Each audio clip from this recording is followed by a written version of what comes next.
The beating was usually with a whip that had bits of bone or metal embedded into it. The effect, as I said before, was to tear the flesh off the back of a person.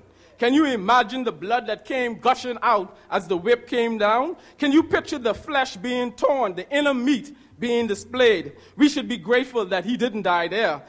It was his purpose, and we sing in the song, he came so that we may be lifted up. But it didn't stop there. Again, it takes a special kind of person to endure such pain. Following the whipping, the soldiers mocking Jesus and beat him. They dressed him as a king with crown of thorns. They beat him, they spat on him. And what I want you to understand is that Jesus was abused very badly. And to add to this, his dear friend denied knowing him. Here comes the humiliation. He was made to carry his own cross to the place of execution. This process was designed to humiliate. Jesus was being showcased to the people as a vile criminal. He was to be executed publicly. Jesus was being showcased as that criminal that nobody wants to be. Where people stood around and waited for Jesus to die.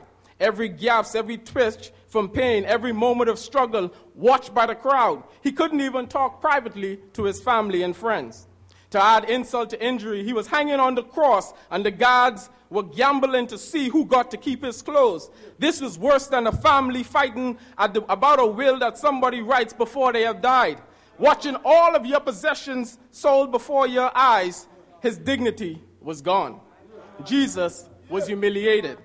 After being betrayed, falsely convicted, beaten, spat upon, and unjustly nailed to the cross to die an agonizing death, the Son of Man harbored no hatred toward his tormentors, but instead he offered them forgiveness. It takes a special kind of person to endure such pain.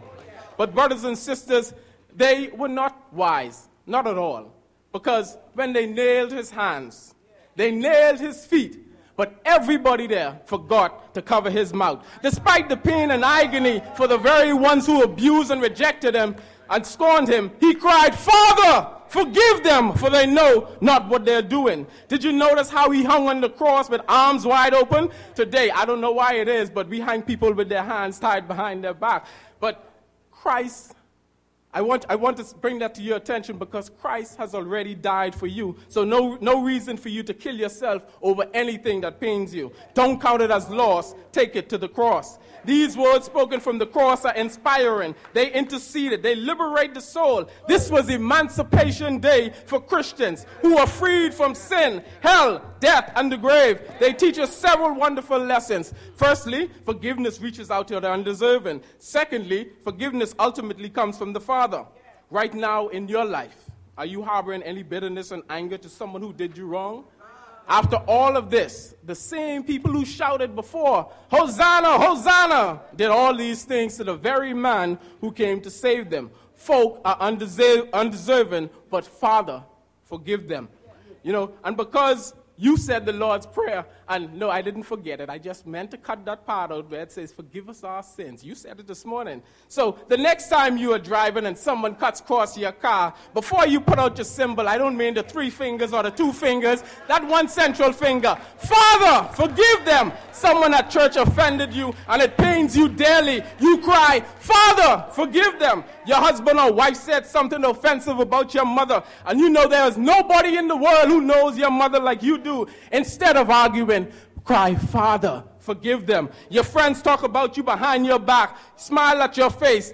Do what I do. As long as there's Colgate, brush them and smile back and cry, "Father, forgive them." Your loved one was taken away by an act of murder, and you seek justice, yet it cannot be found. Instead of wanting to have that person dead, you cry, "Father, forgive them." You were raped or abused, and your best friend stole your love. It's all right. Instead of holding that grudge, just cry, "Father, forgive them." You are a God-fearing individual, and your daughter shows up with a package in her stomach with neither silver or gold, not even a receipt. Just say, "Father, forgive them." Do you wake up in the morning with hatred towards somebody? If you do this, it is the perfect time to let go your bitterness and say, "Father, forgive them."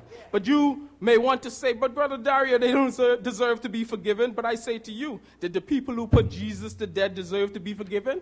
No.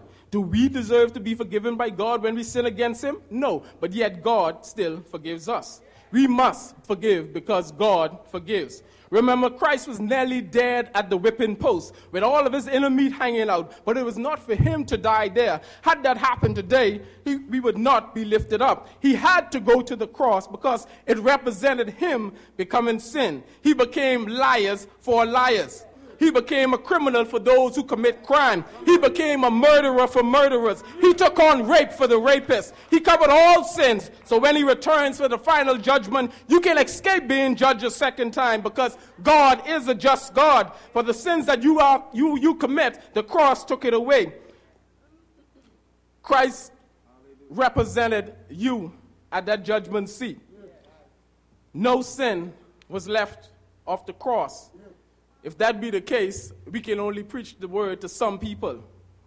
This is why Paul, not Penniman, but the same Apostle Paul, who wrote many of the New Testament, said, I have been crucified with Christ, and it is no longer that I live, but Christ living in me. And that life which I live in the flesh, I live in faith. This faith which is in the Son of God, who loved me, who gave himself up for me. Brothers and sisters, instead of counting it as loss, you ought to take your burdens to the cross. And when you would have taken your burdens to the cross, just leave it there. I want to say this one thing, that it took about 7 or more minutes to bring this message, but only 7 meager seconds to say, Father, forgive them. Don't let any man tie up your blessing.